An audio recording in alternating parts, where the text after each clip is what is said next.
இயேசு கிறிஸ்து நம்மை நேசிக்கிறவர் மட்டுமல்ல, அவர் நம்மை அறிந்திருக்கிறவர் என்பதையும் இது நமக்கு தெரிவிக்கிறது. எனவே நாம் அவரை ஏமாற்ற முடியாது. அது மட்டுமல்ல, நாம் அவரிடத்தில் சென்று எல்லாவற்றையும் சொல்லிவிட வேண்டும் என்பதையும் இது நமக்கு கற்றுக் கொடுக்கிறது. நம்முடைய பாவங்களை மூடி மறைப்பதாலும் எந்த பயனும் இல்லை. ஏனென்றால் அவருக்கு எல்லா காரியங்களுமே வெட்ட வெளிச்சமாய் இருக்கிறது.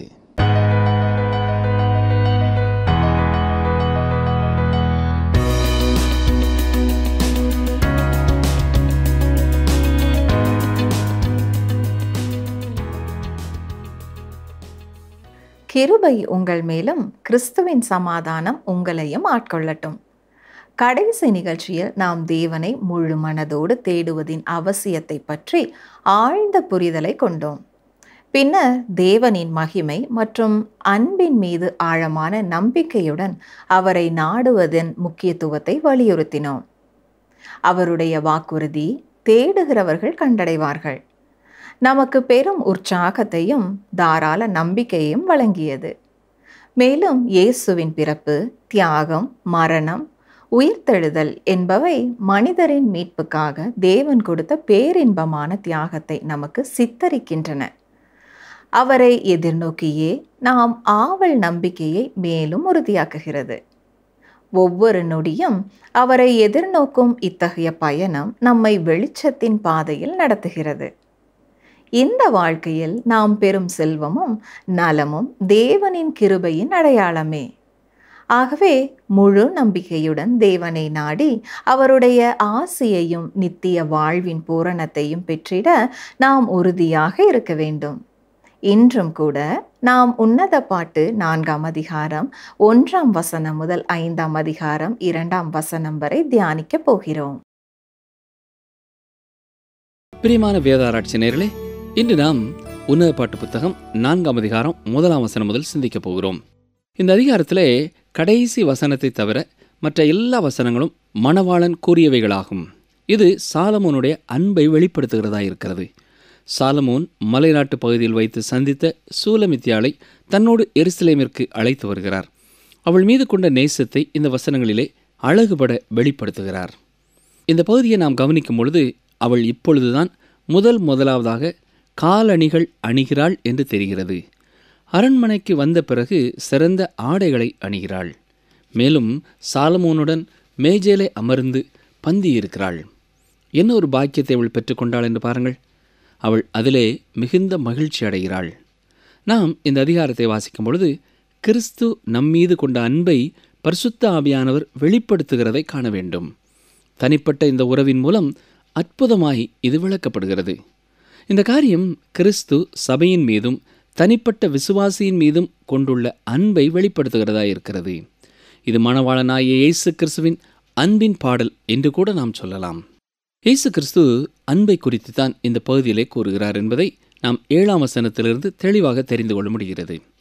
என் பிரியமே, நீ பூரண ரூபவதி, உன்னில் பழுதொன்றும் இல்லை என்று கூறப்படுகிற வார்த்தைகள் சபையை குறித்து எபேசியர் 5ஆம் அதிகாரத்திலே கூறப்பட்டுள்ள வார்த்தைகளுக்கு மிகவும் ஒத்துப்போகிறதாக இருக்கிறது. இயேசு கிறிஸ்து நம் ஒவ்வொருவரையும் பார்த்து, சபையை பார்த்து, நீ பூரண ரூபவதி, உன்னில் பழுதொன்றும் இல்லை என்கிறார். அப்படியென்றால் பழுதொன்றும் இல்லாத நிலைமையை பெற நாம் என்ன செய்ய வேண்டும்? அதற்காக நாம் விசேஷித்து ஏதும் செய்ய வேண்டுமா? இல்லை பிரியமானவர்களே. எபேசியருக்கு எழுதின நிருபத்திலே பவுல் கூறும் வார்த்தைகளை சற்றே கவனியுங்கள். எபேசியர் 5ஆம் அதிகாரம் 25, 26ஆம் வசனங்கள். அப்படியே கிறிஸ்துவும் சபையில் அன்பு கூர்ந்து தாம் அதை திருவசனத்தை கொண்டு தண்ணீர் முழுக்கினால் சுத்திகரித்து பரிசுத்தமாக்குகிறதற்கும் என்று வாசிக்கிறோம். அவர் நம்மை ஏற்கனவே தம்முடைய இரத்தத்தினாலே சுத்திகரித்து விட்டார். அவருடைய பலியினாலே நமக்கு பாவ மன்னிப்பு உண்டாகிறது. எனவே நமக்கு எதிராக குற்றம் ஒன்றும் கொண்டு வரப்பட போகிறதில்லை. மேலும் அவர் நம்மை அவருடைய வார்த்தைகளினாலே சுத்திகரித்து பரிசுத்தப்படுத்தி கொண்டிருக்கிறார். எபேசியர் 5ஆம் அதிகாரம் 27ஆம் வசனத்திலே கரைத்தரை முதலானவைகள் ஒன்றுமில்லாமல் பரிசுத்தமும் பிழையற்றதுமான மகிமையுள்ள சபையாக அதை தமக்கு முன் நிறுத்திக் கொள்வதற்கும் தம்மை தாமே அதற்காக ஒப்புக் கொடுத்தார் என்பதிலிருந்து இதை நாம் புரிந்து கொள்கிறோம். அவரே சபையை பழுதொன்றுமில்லாத நிலைமைக்கு கொண்டு வருகிறவர். நம்மை தேவன் கிறிஸ்துவின் வழியாய் பார்க்கிறார். எனவே அவர் இப்பொழுது சபையை பார்த்து, என் பிரியமே, நீ பூரண ரூபவதி, உன்னில் பழுதொன்றும் இல்லை என்று கூற முடிகிறது. உன்னதப்பாட்டு 4ஆம் அதிகாரம் 1ஆம் வசனம், நீ ரூபவதி, என் பிரியமே, நீ ரூபவதி, உன் முக்காட்டின் நடுவே உன் கண்கள் புறா கண்களாயிருக்கிறது, உன் கூந்தல் கீலேயாத் மலையில் தலைமேயும் வெள்ளாட்டு மந்தையைப் போல் இருக்கிறது. இங்கே சூலமித்தியாளை பற்றி மிக நுணுக்கமான முறையிலே வர்ணிக்கப்படுவதை கவனித்து பாருங்கள். அவளுடைய கண்களை பற்றியும் கூந்தலை பற்றியும் அழகை பற்றியும் மணவாளன் வர்ணிக்கிறார். பொதுவாக திருமணத்தை பற்றி 2 கருத்துக்கள் இருக்கின்றன. ஒன்று, திருமணத்தில் உடல் உறவே முதலிடம் வகிக்கிறது என்கிறது. இரண்டாவதாக, அன்பு மட்டுமே மிகவும் முக்கியமான இடத்தை பெறுகிறது என்றும் கூறப்படுகிறது. இந்த 2 கருத்துக்களுமே தவறானதே. இந்த இரண்டிற்கும் நடுவிலான ஒரு கருத்தை உடையவர்களாக திருமண வாழ்க்கையை அணுக வேண்டும். அதுவே உண்மையான திருமண வாழ்க்கை. மணவாளன் மணவாட்டியை தன்னுடைய தோளிலே சாய வைத்துக் கொள்ளும் பொழுது அவள் மேல் உள்ள அன்பு, உடல் ரீதியான அன்பு பரிபூர்ணமாக வெளிப்படுகிறது. மணவாளன் தன்னுடைய மணவாட்டியின் அழகை கண்டு ரசிப்பது போல மணவாளனாகிய இயேசுவும் தன் சபையின் அழகை ரசிக்கிறவராயிருக்கிறார். உன்னதப்பாட்டு 4ஆம் அதிகாரம் 2ஆம் 3ஆம் வசனங்கள், உன் பற்கள் மயிர் கத்தரிக்கப்பட்ட பின் குளிப்பாட்டப்பட்டு கரையேறுகிறவைகளும் ஒன்றாயிலும் மலடாயிராமல் எல்லாம் இரட்டை குட்டி ஈண்டுகிறவைகளுமான ஆட்டு மந்தையைப் போல் இருக்கிறது. உன் உதடுகள் சிவப்பு நூலுக்கு சமானமும் உன் வாக்கு இன்பமுமாயிருக்கிறது. உன் முக்காட்டின் நடுவே உன் கன்னங்கள் வெடித்த மாதளம் பழம் போல் இருக்கிறது. ஒரு மணவாளன் தன் மணவாட்டியை காண்கிற விதம் இதுதான். ஒவ்வொரு இளவயது கணவனும் தன் மனைவியை இவ்விதமாகவே ரசிக்கிறான். ஆனால் வயது ஆகும் பொழுது எவ்வளவு தூரம் தன் மனைவியை நேசித்து வர்ணித்து பேசுகிறான் என்பது அவளுடைய அன்பின் ஆழத்தை பொறுத்தது. எனவே மணவாளன் தன் மணவாட்டின் அழகை ரசிக்கிறான். அதே போலத்தான் இயேசு கிறிஸ்துவும் விசுவாசியின் ஆவிக்குரிய அழகை விரும்பி எதிர்பார்த்து புகழ்கிறார். அதாவது இயேசு கிறிஸ்து நம்மை நேசிக்கிறவர் மட்டுமல்ல, நம்மை அவர் அறிந்திருக்கிறார் என்பதை இது வெளிப்படுத்துகிறது. எனவே நாம் அவரை ஏமாற்ற முடியாது. மட்டுமல்ல, நாம் அவரிடத்திலே சென்று நம்முடைய காரியம் எல்லாவற்றையும் சொல்லிவிட வேண்டும் என்பதை இங்கே நாம் பார்க்கிறோம். நாம் நம்முடைய காரியங்களை மூடி மறைக்க நினைப்பது இயலாத காரியம். நாம் அவரிடத்திலே ஒளித்து மறைத்து ஜெபிப்பதோ அல்லது காரியத்தை தவறான விதத்திலே அவரிடத்திலே எடுத்து கூறுவதோ, நம்முடைய பாவங்களை மறைப்பதோ முடியாத காரியம். அதனால் எந்த பயனும் ஏற்பட போவதில்லை. ஏனென்றால் அவருக்கு எல்லா காரியங்களுமே வெட்ட வெளிச்சமாயிருக்கிறது.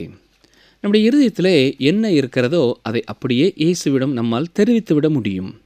நம்முடைய பலவீனங்கள், நம்முடைய பாவங்கள், நம்முடைய இருதயத்திலே இருக்கிற விருப்பங்கள், போராட்டமான சிந்தைகள் மற்றும் நம்முடைய வாழ்க்கையின் எல்லா காரியங்களையும் நாம் அவரிடத்திலே தாராளமாக எடுத்துச் சொல்லலாம். நாம் இவ்வாறு தான் தேவனோடு தொடர்பு கொள்ள வேண்டும் என்று அவரும் எதிர்பார்க்கிறார். உங்களுக்கு ஒருவேளை தாழ்வு மனப்பான்மை இருக்கிறதா? அதை குறித்தும் நீங்கள் இயேசுவிடம் பேசுங்கள். இயேசு கிறிஸ்து ஒருவரே இதற்கு தீர்வை தர முடியும். வேறு ஒருவராலும் உங்களுக்கு உதவி செய்ய முடியாது. ஒரு தேவனை விசுவாசிக்கின்ற மன இயல் மருத்துவர் இவ்வாறு கூறுகிறார், நீங்கள் தாழ்வு மனப்பான்மையிலிருந்து விடுதலை பெற இயலாது. மன இயல் தத்துவ நிபுணர்களாகிய நாங்கள் என்ன செய்வோம் என்றால், ஒருவருடைய தாழ்வு மனப்பான்மையை அவருக்குள்ளேயே ஓர் இடத்திலிருந்து மற்றொரு இடத்திற்கு மாற்றி வைப்போம். அதைத்தான் எங்களால் செய்ய முடியும். ஆனால் இயேசு கிறிஸ்துவின் சிலுவையினால் மட்டுமே ஒரு மனிதனில் உள்ள தாழ்வு மனப்பான்மையை பூரணமாய் எடுத்து போட முடியும் என்று கூறுகிறார். மக்கள் இயேசு கிறிஸ்துவின் சிலுவையினிடத்திலே வந்து தங்கள் காரியங்களை அவரிடத்திலே கூறுவது மட்டுமல்ல, எல்லாவற்றிலேயும் விடுதலையையும் பெற்றுக்கொள்ள முடியும். அகஸ்டின் என்ற தேவ மனிதர், நாம் தேவனிடத்திலே வருகிற வரை நம்முடைய இருதயம் அமைதியின்றி இருக்கும் என்று சொல்லியிருக்கிறார். பவுல் பிலிப்பியருக்கு எழுதிய நிருபத்திலே 4ஆம் அதிகாரம் 13ஆம் வசனத்திலே சொல்லும் பொழுது, என்னை பலப்படுத்துகிற கிறிஸ்துவினாலே எல்லாவற்றையும் செய்ய எனக்கு பலன் உண்டு என்று கூறியிருக்கிறார். உங்களுக்கு ஒருவேளை தாழ்வு மனப்பான்மை இல்லாமல் இருக்கலாம். ஆனால் உங்களுக்கு பலன் தேவை என்பதை நீங்கள் அறிவீர்கள். நீங்கள் பலனை கிறிஸ்துவனிடத்திலே மட்டுமே பெற்றுக்கொள்ள முடியும். என்னை கேட்டுக்கொண்டிருக்கிற அருமையான சகோதரனை சகோதரியே, நீங்களும் இயேசு கிறிஸ்துவனிடத்திலே வந்து மனம் திறந்து எல்லாவற்றையும் கூறும் பொழுது மட்டுமே உங்களுடைய பெருமையை விட்டு நீங்கள் வெளியே வர முடியும். முரட்டாட்டமான கிறிஸ்தவன் என்ற நிலைமையிலிருந்து விடுதலையை பெற்றுக்கொள்ள முடியும். அப்பொழுதுதான் நீங்கள் தேவனுக்கு எல்லா மகிமையும் செலுத்துவதற்கு அது மிகவும் உதவியாயிருக்கும். நீங்கள் உங்களுடைய கெட்ட பழக்க வழக்கங்களை விட்டுவிட விரும்புகிறீர்களா? விட்டுவிட விரும்பியும் முடியாத நிலைமையிலே காணப்படுகிறீர்களா? அப்படி என்றால் நீங்கள் அவரிடத்திலே சென்று மனம் திறந்து அறிக்கை செய்யுங்கள். அவர் இரக்கத்தில் ஐஸ்வர்யம் உள்ளவர். நாம் எத்தனை முறை அவரிடத்திலே சென்று அறிக்கையிட்டாலும் அவர் அத்தனை முறையும் மன்னிக்க தயை பெருத்தவராயிருக்கிறார். நாம் அநேக முறை விசுவாச வாழ்க்கையிலே தடுமாறிய பொழுதும் அவர் நம்மை மன்னித்து ஏற்றுக்கொள்கிறார். அதே வேளையிலே இது நல்ல ஒரு வாய்ப்பு என்று எண்ணி தொடர்ந்து பாவத்திலே நிலைத்திருக்கிறவர்களாக இருப்போம் என்றால் அது தவறான ஒரு பாதையாகிறது. நாம் இயேசுவினிடத்திலே செல்வது ஒரு ஆச்சரியமான காரியமாகும். இதனால் என்ன நடக்கும் தெரியுமா? நாம் அவரிடத்திலே தொடர்ந்து சென்று ஜெபித்து வரும் பொழுது ஒரு நாளில் முற்றிலும் பாவத்திலிருந்து விடுதலையை அவருடைய வழிமுறையிலே நமக்கு தருகிறார். ஒருவருக்கு ஒரு விதமான விடுதலை கொடுக்கிறார், மற்றும் ஒருவருக்கு மற்றும் ஒரு வழியிலே அவர் விடுதலை கொடுக்கிறார். ஒருவருக்கு செய்தது போலவே அவர் மற்றும் ஒருவருக்கு செய்கிறதில்லை. அவர் நம்முடைய வாழ்க்கையிலே இரகசியமான முறையிலே ஆச்சரியமான முறையிலே செயல்படுகிறவராயிருக்கிறார். அவர் என்னுடைய நியமங்களையோ உங்களுடைய விதிமுறைகளையோ பின்பற்றுகிறவர் அல்ல. அவர் சிலர் தந்திரமான வழிமுறைகளையோ மாயாஜாலமான முறைகளிலேயும் இதை செய்கிறதில்லை. அவர் தம்முடைய வேளையிலே அவருக்கே உரிய வழிமுறையிலே நமக்கு உதவி செய்கிறவராயிருக்கிறார். அருமையான சகோதரனே, நீங்கள் அவரண்டை வந்து நீங்கள் விரும்பும் விடுதலையை பெற்றுக்கொள்ள மாட்டீர்களா? சுருக்கமாய் சொல்ல வேண்டுமென்றால் அவர் நம்மை நெருக்கமான முறையிலே அறிந்திருக்கிறார். நம்முடைய வாழ்க்கையின் ஒவ்வொரு சின்ன சின்ன காரியங்களையும் அவர் அறிந்து வைத்திருக்கிறார். எனவே நாம் அவரிடத்தில் சென்று எல்லாவற்றையும் அறிக்கை செய்து நாம் ஜெபித்து செயல்பட பயப்பட வேண்டிய அவசியமில்லை. உன்னதப்பாட்டு 4ஆம் அதிகாரம் 6ஆம் வசனம், பகல் குளிர்ச்சியாகி நிழல் சாய்ந்து போகும் வரைக்கும் நான் வெள்ளைப்போள மலையிலும் சாம்பிராணி மலையிலும் போயிருப்பேன். நம்முடைய பிரச்சனைகளுக்கு தீர்வு காண நாம் இங்கேயே போக வேண்டியது அவசியம். வெள்ளைப்போள மலை என்பது இயேசு கிறிஸ்துவின் சிலுவையை அடையாளப்படுத்துகிறது. ஏனென்றால் வெள்ளைப்போளம் என்பது கிறிஸ்துவின் சிலுவை மரணத்தை குறிக்கிறது. நாம் அங்கேயே ஆறுதலையும் இரட்சிப்பையும் உதவியையும் நம்பிக்கையையும் கண்டுகொள்ள முடியும். அடுத்ததாக சாம்பிராணி மலை என்பது இயேசுவின் வாழ்க்கையை குறிக்கிறதா இருக்கிறது. ஆனால் அவருடைய பூமியில் வாழ்ந்த வாழ்க்கையை மட்டும் அது குறிக்கவில்லை. அப்போஸ்தலனாகிய பவுல் 2 கொரிந்தியர் 5ஆம் அதிகாரம் 16ஆம் வசனத்திலே சொல்லும் பொழுது, நாங்கள் கிறிஸ்துவையும் மாம்சத்தின்படி அறிந்திருந்தாலும் இனி ஒருபோதும் அவரை மாம்சத்தின்படி அறியோம் என்றுதான் எழுதியிருக்கிறார். அதாவது இப்பொழுது மகிமைப்படுத்தப்பட்ட இயேசுவை நாம் அறிந்திருக்கிறோம். நாம் கிறிஸ்துவை அறிந்து கொள்வதிலேயே நம்முடைய பிரச்சனைகளுக்கு தீர்வு வருகிறது. பிலிப்பியர் 2:5 என்ன சொல்கிறது? கிறிஸ்து இயேசுவில் இருந்த சிந்தையே உங்களிலும் இருக்க கடவுது. எனவேதான் தேவனுடைய வார்த்தைகளிலே உங்களுடைய பிரச்சனைகளுக்கு தீர்வு இருக்கிறது என்று அடிக்கடி சொல்லிக் கொண்டிருக்கிறோம். ஆனால் இன்று அநேகர் வேத வசனத்தை மறந்துவிட்டு மற்ற இடங்களிலே பிரச்சனைகளுக்கு தீர்வை காண தேடி அலைகிறார்கள். அவர்கள் வேத வசனத்தை மறந்துவிட்டதால் தான் இவ்வாறு மற்ற இடத்திலே தேடிக்கொண்டிருக்கிறார்கள். வேத வசனத்தை மறந்துவிட்ட, அதை தெரிந்து புரிந்து கொள்ளாமல் விட்டுவிட்ட ஜனங்களிடமே பொய்யான கள்ள தீர்க்கதரிசிகளும் போதகர்களும் வந்து அவர்களை ஏமாற்றுகிறார்கள். அதை வியாபாரமாக்குகிறார்கள். லாபத்தை சம்பாதிக்க முயற்சிக்கிறார்கள். ஆனால் நாம் கர்த்தருடைய வசனத்திற்கு திரும்பும் பொழுது நாம் இயேசு கிறிஸ்துவோடு ஐக்கியம் கொள்ள முடியும். மேலும் இங்கே உன்னத பாட்டிலே சிந்தித்தது போல அவருடைய விருந்து சாலையிலே அமர்ந்து பந்தி இருக்க முடியும். நாம் அவரோடு போஜனம் பண்ணி அவரில் திருப்தியையும் மகிழ்ச்சியையும் பெற்றுக்கொள்ள முடியும். அதே வேளையிலே அவர் நம்மிடத்திலே எவ்வளவு அன்பாயிருக்கிறார் என்பதையும் நாம் உணர்கிறதில்லை. தொடர்ந்து அவர் கூறுவதை கேளுங்கள். உன்னத பாட்டு 4ஆம் அதிகாரம் 9ஆம் 10ஆம் வசனங்கள், என் இருதயத்தை கவர்ந்து கொண்டாய், என் சகோதரியே, என் மணவாளியே, உன் கண்களில் ஒன்றினாலும் உன் கழுத்திலுள்ள ஒரு சரப்பணியினாலும் என் இருதயத்தை கவர்ந்து கொண்டாய். உன் நேசம் எவ்வளவு இன்பமாயிருக்கிறது.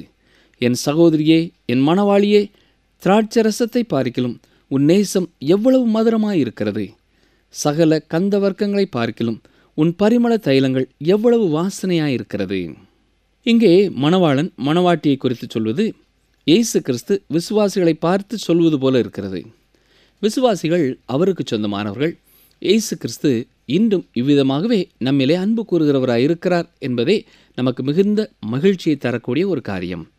அவர் நம்மிலே எவ்வளவு அன்பாயிருக்கிறார் என்று நாம் ஒருவேளை அறிந்திருந்தோம் என்றால் அது நம்முடைய இருதயத்தையே வெடிக்க வைத்துவிடும். அந்த அளவு நம்மேல் அவர் அன்பாயிருக்கிறார். தேவனுடைய பரிசுத்த ஆவியானவரே இந்த அன்பை நமக்கு உண்மையானதாக மாற்றித்தர முடியும். அதன் தன்மையை ருசித்து பார்க்க பரிசுத்த ஆவியானவரே நமக்கு உதவி செய்கிறவராயிருக்கிறார். சிலர் இயேசு நேசிக்கிறார் என்ற ஸ்டிக்கரை வாகனங்களிலே அல்லது தங்களுடைய வீடுகளிலே ஒட்டி இருக்க பார்த்திருப்பீர்கள். ஆனால் அதை ஒட்டி வைத்திருப்பவர்கள் இயேசுவின் அன்பை தனிப்பட்ட முறையிலே ருசித்து பார்த்திருக்கிறார்களா என்பது கேள்வி. அவர்கள் தங்களுடைய சொந்த வாழ்க்கையிலே இயேசுவின் அன்பை ருசித்து பார்த்திருப்பார்கள் என்றால் அது மிகுந்த மேன்மையான காரியமாகும். அருமையானவர்களே, நீங்களும் இயேசுவின் அன்பை உங்கள் சொந்த வாழ்க்கையிலே ருசித்து பார்த்திருக்கிறீர்களா? இப்பொழுதே அவருடைய அன்பை நீங்கள் உணர முடியும். அவர் உங்களை நேசிக்கிறார். அவருடைய அன்பிலே நீங்கள் மயங்கிவிட ஆயத்தமாயிருக்கிறீர்களா? இந்த 2 வசனங்களிலேயும் மணவாளியே என்று வருகிற ஒரு வார்த்தையை கவனியுங்கள். சபை மற்றும் ஒவ்வொரு விசுவாசியும் மணவாளியாய் மணவாட்டியாய் இருக்கிறார்கள்.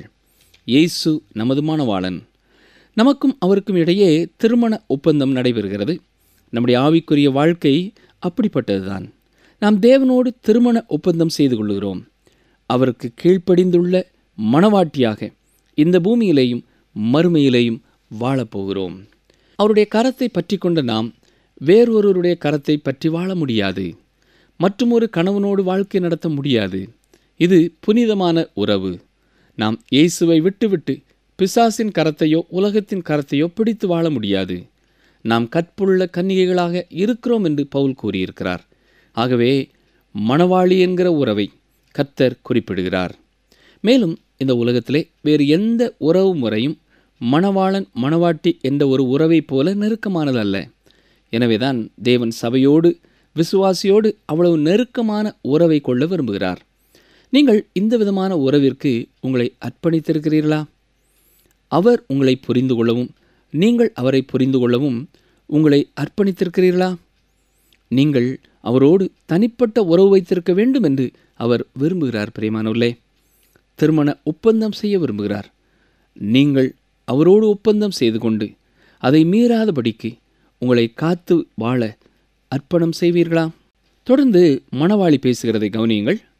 உன்னதப்பாட்டு 4:16, வாடையே எழும்பு, தெண்டலே வா, கந்த பிசின்கள் வடிய என் தோட்டத்தில் வீசு, என் நேசர் தம்முடைய தோட்டத்துக்கு வந்து தமது அருமையான கனிகளை புசிப்பாராக.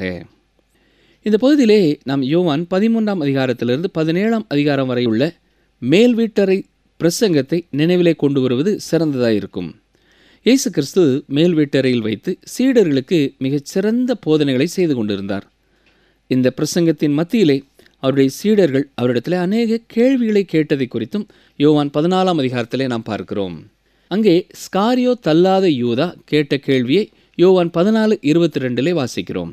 கவனியங்கள், வாசிக்கிறேன். யோவான் 14:22, ஆண்டவரே, நீர் உலகத்துக்குமே வெளிப்படுத்தாமல் எங்களுக்குமே வெளிப்படுத்த போகிற காரணம் என்ன என்றான். அதாவது, கர்த்தாவே, நாம் இங்கே இருப்பது சிறந்த ஒரு காரியமே. உம்மை பற்றிய சிறந்த கருத்துக்களை நீர் இங்கே வைத்து வெளிப்படுத்தி கொண்டிருக்கிறீர்.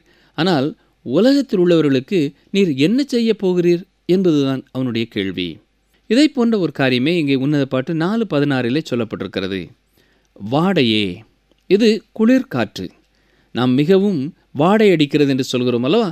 அவ்வாறு இந்த குளிர்ந்த காற்றினால் மணவாட்டி மிகவும் குளிரை அனுபவித்திருக்க வேண்டும். ஆனால் வாடையே எழும்பு என்று இங்கே அவள் சொல்கிறதை பார்க்கிறோம். எதற்காக வாடைக்காற்று எழும்ப வேண்டும்? கந்த பிசின்களிலே பட்டு அதன் மனம் வெளியே வீச வேண்டும். உலகத்தில் உள்ள மற்றவர்கள் அதன் மனத்தை அனுபவிக்க வேண்டும். டாக்டர் ஐன்சைட் என்பவர் சொல்லும் பொழுது, எல்லாரையும் தனக்கு சொந்தமாக்கி கொள்ள அவள் கொண்ட மிகுந்த விருப்பத்தை இது வெளிப்படுத்துகிறது என்கிறார். மேலும் இவர் தொடர்ந்து, வாடைக்காற்று மிகவும் குளிரானது, தாங்க முடியாதது, மக்கள் விரும்பாதது, கசப்பானது. குளிர்காலத்திலே சுருண்டு மூடி படுத்துக்கொள்ளும் அளவிற்கு அது நம்மை துன்புறுத்துகிறது. ஆனால் எப்படி மிதமான வெப்பம் கனி கொடுப்பதற்கு தேவையானதோ அதை போலவே குளிர்காலமும் தேவையானது. அப்பொழுது கனி கொடுப்பதிலே முழுமை ஏற்படும். நல்ல ருசியான காலநிலையே ஆப்பிள் பழத்தில் சுவையை ஊட்டக்கூடியதாகும். அதன் கனி கொடுத்தலில் முழுமையை ஏற்படுத்தும். அதுபோலவே நம்முடைய ஆவிக்குரிய வாழ்க்கையும் இருக்கிறது என்று கூறுகிறார்.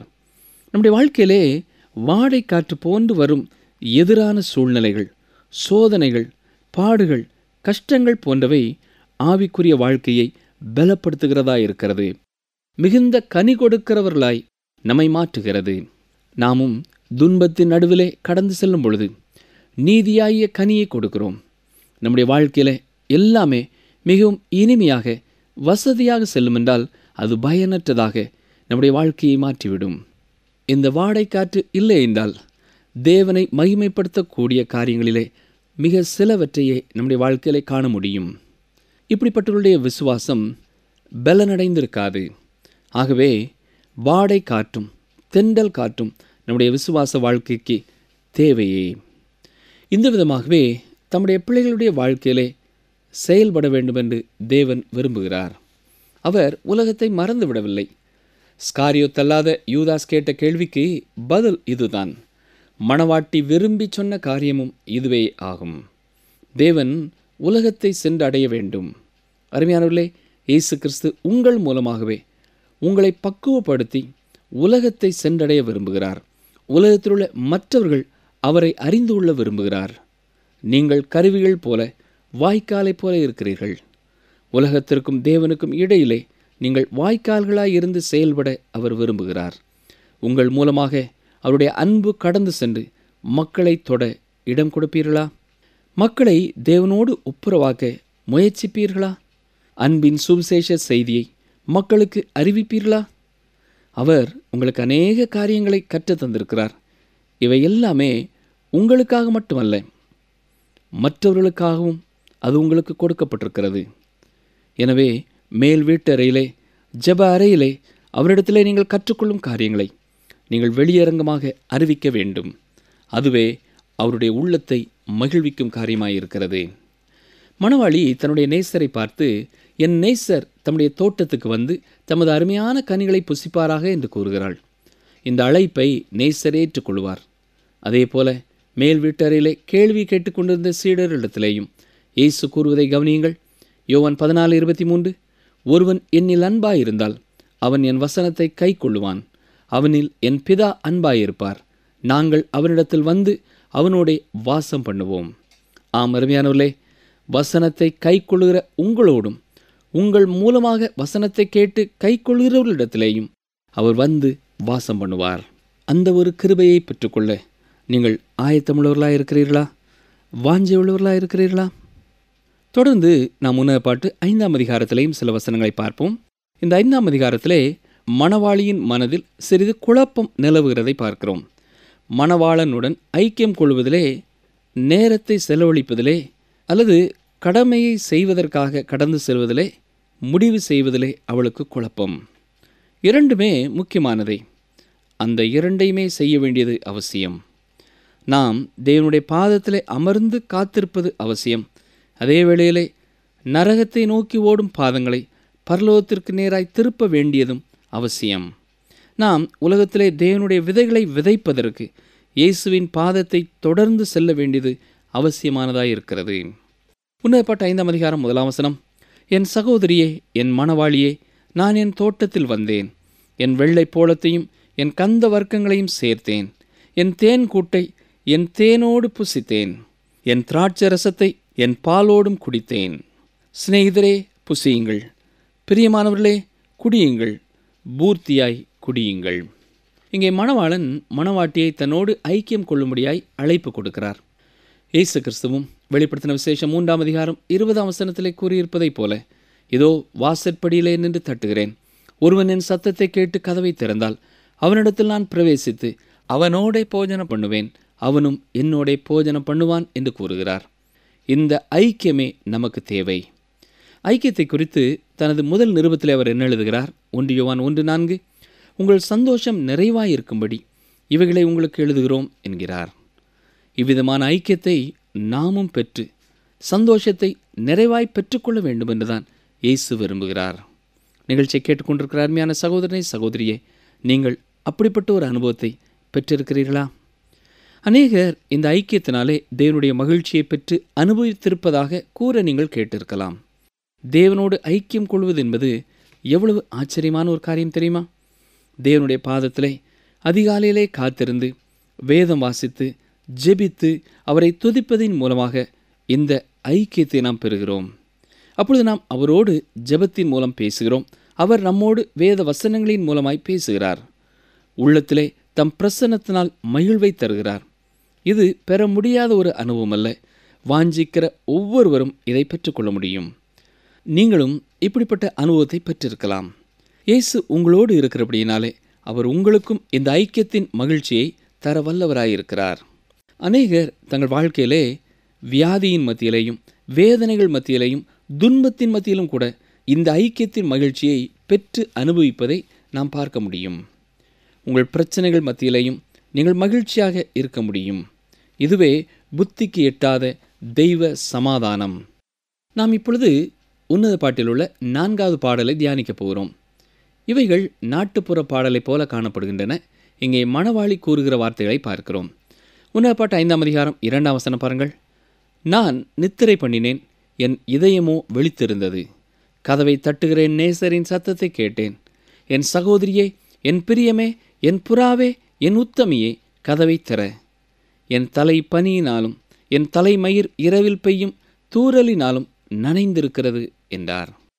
அவளுடைய இருதயம் விழித்திருக்கிறதாக அவள் சொல்கிறாள். அவள் விழிப்புடன் அவருடைய வருகைக்காக காத்து கவனித்து கொண்டிருக்கிறாள். என் நேசரின் சத்தம். மணவாளி தன் படுக்கையிலே ஆழ்ந்த உறக்கம் வராது புரண்டு கொண்டு இருக்கும் பொழுது மணவாளன் இரவிலே வெளியிலே சில வேலை நிமித்தமாக சென்று வருகிறார். எனவே இவள் நேசரின் சத்தத்திற்காக காத்திருக்கிறாள். சபையானது இவ்விதமாக நேசரின் சத்தத்திற்காக காத்திருக்க வேண்டியது அவசியம். அவருடைய சத்தத்தை சபை கேட்க வேண்டும். ஒவ்வொரு விசுவாசியும் நேசரின் சத்தத்தை கேட்க வேண்டியது தேவையானதே. நாம் நம்முடைய படுக்கையை விட்டு எழுந்து சுறுசுறுப்பாக பணியில் ஈடுபடுவோமாக. தேவன் நமக்கு ஆரோக்கியத்தை தந்திருப்பது உண்மை என்றால் நாம் அவருக்காக புறப்பட்டு செல்வோமாக. மற்றும் ஒரு காரியம், அவள் நித்திரை பண்ணினாள் என்று வசனத்திலே பார்க்கிறோம். சபையும் விசுவாசிகளும் இவ்வாறு தான் அநேக வேளைகளிலே உறங்கி போய்விடுகிறோம். நம்முடைய கடமையிலே, நம்முடைய செயல்பாட்டிலே வேகத்தை இழந்து போய்விடுகிறோம். இருந்த போதிலும் கர்த்தர் நம்மை தேடி வந்து கதவை திறக்க அழைப்பு கொடுக்கிறார். மீண்டும் எழும்பி பிரகாசிக்க சொல்கிறார். மேலும் அவர் கடிந்து கொள்ளாமல் அன்பாய், என் பிரியமே, என் உத்தமியே, கதவை திற என்றே கூறுகிறதை பார்க்கிறோம். குறை நம் பேரில் இருந்தாலும் நம்மை தள்ளாதவர் நம் நேசர், நம்மை கடிந்து கொள்ளாதவர் நம் ஆண்டவர். நிகழ்ச்சியை கேட்டுக்கொண்டிருக்கிற எனக்கு அருமையான சகோதரனை சகோதரியே, நீங்கள் ஒரு விசுவாசியாயிருப்பீர்கள் என்றால் இயேசுவின் அன்பை மற்றவர்களுக்கு கொடுப்பதை குறித்து அக்கறை உள்ளவர்களாக இருக்கிறீர்களா என்பதை சற்றே எண்ணி பாருங்கள். மற்றவர்கள் ஆண்டவரை அறிந்து கொள்ள வேண்டும் என்பதற்காக நாம் என்ன செய்கிறோம்? அவர் நம்மை எவ்வளவோ நேசிக்கிறார். நம்முடைய பாவங்களை பாராமல் நம்முடைய அக்கிரமங்களை மன்னித்து நமக்கு ரட்சிப்பையும் சந்தோஷத்தையும் கொடுத்தது மட்டுமல்ல, அனுதினமும் நம்மை வழிநடத்துகிற ஆண்டவருக்காக நாம் என்ன செய்கிறோம்? சிந்திப்போமா? இன்று நாம் கற்றுக்கொண்ட குறிப்புகளில் தேவனை முழு மனதோடு தேடுவதின் முக்கியத்துவம் மற்றும் அதன் பயன்கள் பற்றி நமக்கு ஒரு தெளிவான விளக்கம் அளிக்கப்பட்டது. தேவனை முழு இருதயத்தோடு தேடும் ஆவல் அவரின் பாசம் மற்றும் நம்பிக்கையின் ஆழத்தை உணர அனுமதிக்கிறது. தேடுகிறவர்கள் கண்டடைவார்கள் என்ற அவரது வாக்குறுதி நம் வாழ்க்கையில் உற்சாகத்தையும் உறுதியையும் தருகிறது. தேவனை அறிந்து முழு மனதோடு அவரை நோக்கி செல்லும் அந்த வழிமுறை நம்மை உயர்வாக வளர்த்தெடுக்கிறது. தேவனிடமிருந்து வரும் பாசம், கிருபை, அவர் தரும் சக்தி போன்றவை நம் வாழ்க்கையை மேலும் வளமாக்குகின்றன. தேவன் காட்டும் மகிமையுடன் நாம் மேலான வாழ்க்கையை நோக்கி பயணிப்பதற்கான நம்பிக்கையும் நம் மனதில் விதைக்கப்படுகிறது. இயேசுவின் பிறப்பு, தியாகம், மரணம், உயிர்த்தெழுதல் ஆகிய அனைத்தும் நமக்கு அவரது பாசம் மற்றும் அவரது அர்ப்பணிப்பை உணர்த்துகின்றன. அவருக்காக காத்திருக்கும் மணவாட்டி நமக்கு நிலைத்து நிற்கும் ஒரு ஆழமான நம்பிக்கையை அளிக்கிறது. இயேசுவை எதிர்நோக்கும் ஒவ்வொரு முயற்சியுமே நம்மை நேர்மறையான மாற்றத்திற்கும் ஆவலான வாழ்க்கை நோக்கத்திற்கும் வழிகாட்டுகிறது. இந்த வாழ்க்கையில் நமக்கு கிடைக்கும் அனைத்து செல்வங்களும் தேவனின் பாசத்தால் கிடைத்தவை என்பதையும், நம் வாழ்க்கையை பரிபூர்ணமாக மாற்றும் சக்தி அவரிடம் உள்ளது என்பதையும் நம் மனதில் உறுதிப்படுத்த வேண்டும். அவரிடமிருந்து வரும் பேரின்பம் பரிசுத்தத்தோடும் நம்மை அணைத்து வளர செய்கின்றன. அதனால் முழுமனதோடு தேவனை நாடி அவரது ஆசீர்வாதங்களை அனுபவித்து நம்மை உயர்வுடன் நடத்துவோம். ஆசீர்வாதமாயிருக்கும்படி நான் உங்களை இரட்சிப்பேன். பயப்படாதேயுங்கள், உங்கள் கைகள் திடப்பட கடவது. சகரியா 8:13 பின்பாகம்.